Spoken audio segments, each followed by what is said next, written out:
बिल्कुल। देखिए आज वैसे तो कल ही एक पॉजिटिव केस आ गया था, रिपोर्ट हो गई थी और हमने कल ही तुरंत प्रभावी कार्रवाई करते हुए जो ग्राम भोजाशहर है उसके समस्त जो राजस्व क्षेत्र है उसको कर्फ्यू के अंदर डाल दिया था और उस कर्फ्यू की बहुत सख्ती से पालना कराने के लिए ही आज मैंने और एसपी साहब ने दौरा किया और पूरे गांव को एक तरीके से कंटेनमेंट जोन में कवर कर लिया है। वहाँ पे पर्याप्त पुलिस जाब्ता तैनात किया है, एसडीओ वहाँ कैंप कर रहे हैं। गांव को पूरे हाइपरक्लोराइड से सैनिटाइज कराया गया है और इसके अलावा महत्वपूर्ण बात यह है कि वो व्यक्ति विगत एक सप्ताह में जितने भी लोगों के संपर्क में आया है उनकी हमने फर्स्ट प्रायोरिटी सेकंड प्रायोरिटी हमने एक चेन बनाई है ताकि उसके संपर्क में आने वाले सारे लोगों को चिन्हित किया जा सके। फर्स्ट प्रायोरिटी में कुल मिलाकर के लगभग 20 लोग उसकी फर्स्ट प्रायोरिटी में कांटेक्ट में आए हैं जो उसके ज़्यादातर परिवारजन और रिलेटिव्स हैं। उसके अलावा चूंकि उसका कोई पारिवारिक विवाद भी था तो उसको लेकर के बहुत सारी पंचायतें वगैरह भी उन्होंने आयोजित की है, तो उन लोगों को भी चिन्हित किया जा रहा है। उसमें लगभग कुल मिलाकर के 65 लोग हैं जो उसके कहीं कहीं संपर्क में आए हैं, उन सबको चिन्हित करके उनको क्वारंटाइन कराया जा रहा है और उसके बाद में उनकी सैंपलिंग की जो कार्रवाई है वो भी की जा रही है। मैं समझता हूं कि इन सारे जो प्रभावी उपाय किए गए हैं इनसे निश्चित रूप से आगे किसी प्रकार से वायरस का या कोरोना का कोई इफेक्ट नहीं हो, इसको सुनिश्चित किया जा रहा है।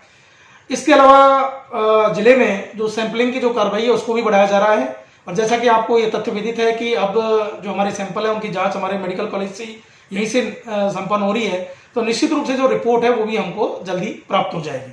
सर, बाड़मेर जिले की बाज़ारों की अगर बात करें तो कल से बाज़ार खुले हैं, सोशल डिस्टेंसिंग की धज्जियां भी उड़ रही है।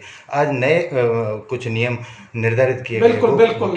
कल चूंकि पहला दिन था और कुछ जो लॉकडाउन 3.0 में जो कुछ शिथिलताएं प्रदान की गई थी उसके अंतर्गत फिर हमने देखा कि कुछ बाजार में अनावश्यक रूप से लोग निकल रहे हैं और कुछ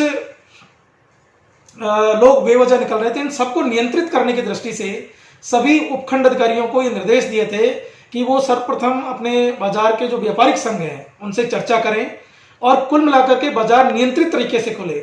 उसमें हमने 2-3 उपाय भी उनको सुझाए थे कि या तो बाजार को ऑड और इवन के आधार पर खोला जाए या एक साइड का बाजार एक दिन खोला जाए, एक साइड का बाजार दूसरे दिन खोला जाए, ताकि लोगों को आवश्यक जरूरतमंद का सामान भी मिल सके और व्यापारी गण के पास में जो भीड़ आती है वो भीड़ भी हर सूरत में हम टाल सकें, हर सूरत में सोशल डिस्टेंस की पालना सुनिश्चित कराएं। इसके अलावा जो लोग बिना मास्क के बाहर निकल रहे हैं या कोई व्यापारी बिना मास्क के कोई सामान दे रहा है तो उसको भी जो नए नियम जो प्रावधान जो अध्यादेश में जारी किए हैं उनके अंतर्गत दंडित करने की जो कार्रवाई है, 500 रुपये का जुर्माना या 200 रुपये का जुर्माना, वो जो भी जुर्माना से दंडित करने की कार्रवाई है उसको सख्ती से अमल में लाए जाने के लिए संपूर्ण निर्देश सभी उपखंड अधिकारियों को, सभी तहसीलदार, सभी एग्जीक्यूटिव मजिस्ट्रेट को निर्देश दिए गए।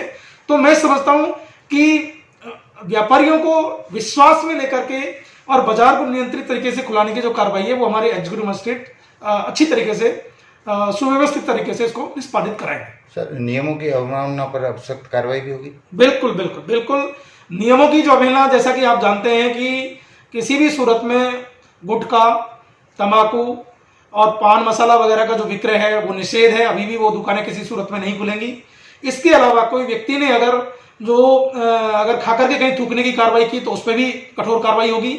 इसके अलावा जो नए अध्यादेश में जो नए नियम मिले हैं, कोई भी व्यक्ति बिना सूचना के अपना कोई विवाह संबंधी आयोजन नहीं कर सकेगा और किसी भी विवाह संबंधी आयोजन में अगर 50 से अधिक लोग सम्मिलित होते हैं तो उसमें भी क्रम से 5,000 और 10,000 रुपये दंड का जुर्माना रखा गया है। अगर इस प्रकार के आयोजन अगर कहीं होते हैं नियमों की अवहेलना में तो निश्चित रूप से हम बहुत ही प्रभावी कार्रवाई अमल में लाएंगे।